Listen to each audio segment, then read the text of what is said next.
Want help to grow your business? Download BRiN, the world's first business advisor in your pocket. To find out more, visit BRiN.ai or search the App Store today.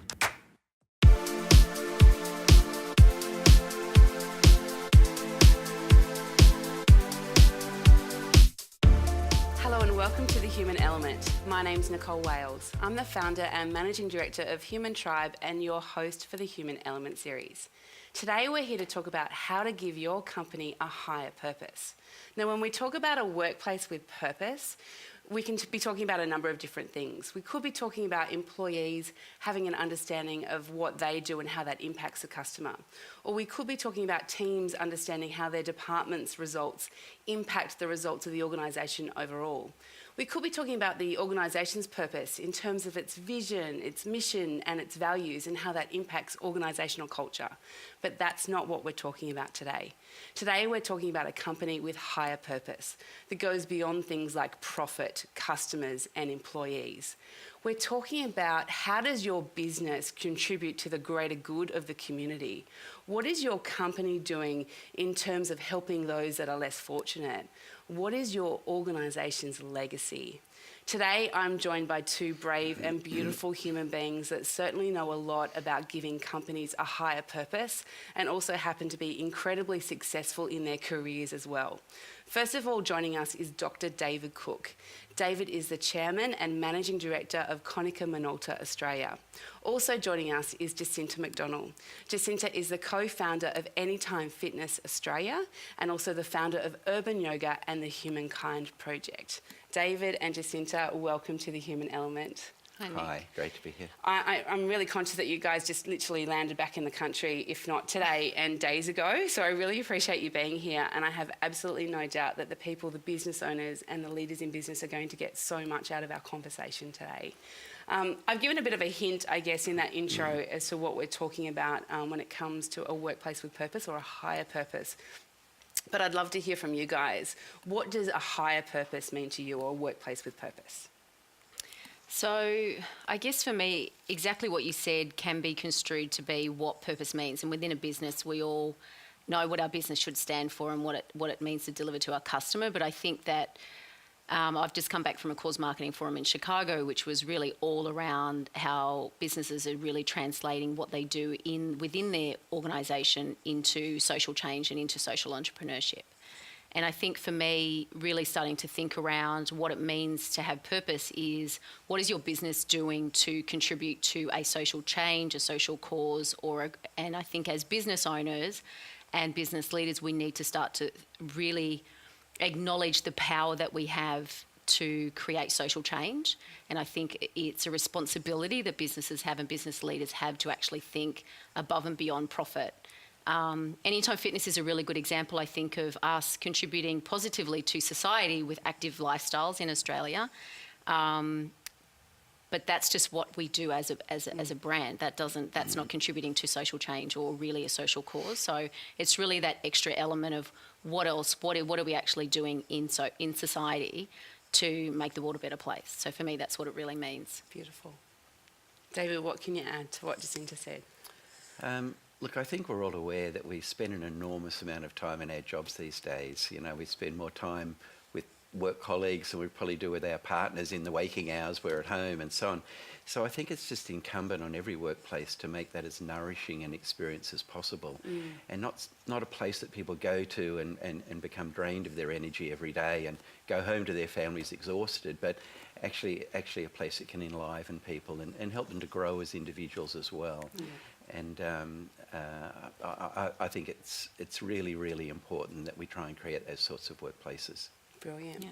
So what I'd really love to do is I'd really love for our viewers to understand a little bit more about both of you in terms of your work in the area of purpose with the organisations that you work in. So Jacinta, I'm going to hand over to you. You can talk about this photo and also talk a little bit about what you've been working on in the area of an organisation with purpose. Yeah, so founded Humankind Project we're about 15 months old now. And it was founded on this trip that when I was with the Hunger Project in Malawi, and the thing that kept resonating for me when I was on that trip was just business for good, and I wanted to be a voice for business for good, and that's how Humankind Project actually got started. And we're really just trying to connect entrepreneurs and businesses with a purpose. And I think that the space that we've landed in is really acknowledging that working with non-for-profits as a business can actually be really challenging to really try and work out, well, how does that actually work? How does the language actually align? And how can we build a sustainable ecosystem for businesses to have a higher purpose? And so for me, Urban Yoga was founded last year, and we've just embedded a high purpose from the start, which I think has been a really, really nice place to be able to start a business from. Anytime Fitness is older, so 8 years ago, I didn't have Humankind, and I didn't have the foresight to have started embedding that from. So we're sort of working backwards with the purpose with our franchisees and really starting to engage them with how the brand equity can be built around it and what potentially our social cause could be as a large brand.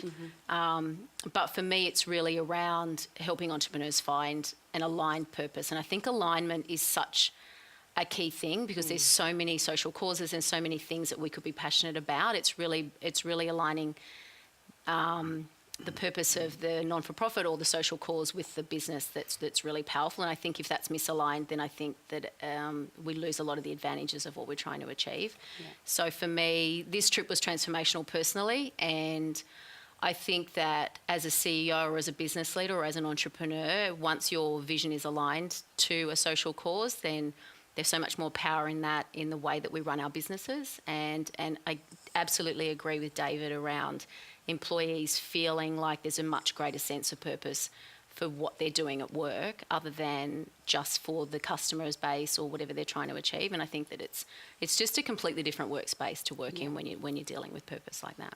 And I know something that you don't actively promote, but I think is quite amazing. So the Humankind Project is completely self-funded by yourself. So 100% of donations to the Humankind Project reach the foundations and organisations that you work with.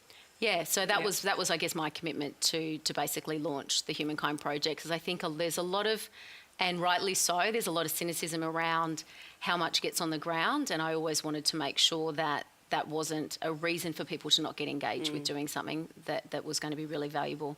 So that's definitely something that we do. Beautiful. So David, what can you share with our viewers a little bit about, I guess, your work in this space? Yeah, so about 3 years ago, I was made Managing Director of Cooke in Australia and Chair of the board here. My claim to fame was that I was the first non-Japanese Managing Director in the company's 35-year history. Right. And I took that as being licensed to really develop the company in the way that I felt was best according to my values and my principles. And one of the first things I did was I went to our staff. We have about 500 people. We're not a huge company. We're a mid-tier firm, but I went to 500 people, and through various means of surveys and coffees and chats and what have you, I asked them what sort of company they wanted us to build together. And when it was first announced I'd be the Managing Director, it was at a big national conference, and I'm not very good at preparing speeches, but I just walked up on stage, I turned around at the lectern, and what came out of my mouth was that I want us all to build a company together that cares about its people, cares about its customers, and cares about the community. And when I went to all of our people, pretty much they endorsed that framework, and they said, yeah, we do too. And as regards the community piece, we had our staff vote on which not-for-profit organisations they'd like us to support and work with. Initially there were 4. And it's kind of grown a bit since then. It's kind of got a bit wild and maybe out of control, but that's all good as well.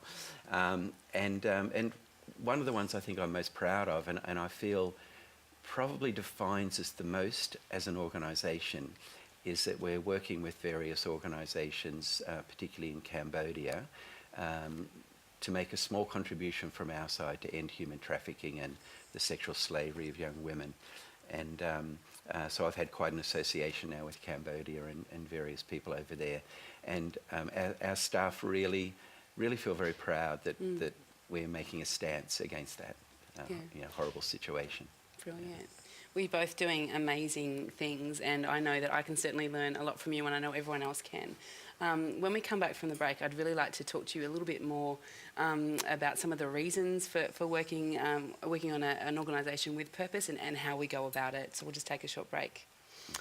My name's Nicole Wales. You're watching The Human Element, and we'll be back with you shortly. Hello and welcome back to The Human Element. Today we're here. To continue enjoying this presentation, download BRiN, the world's first business advisor in your pocket. To find out more, visit BRiN.ai or search the App Store today.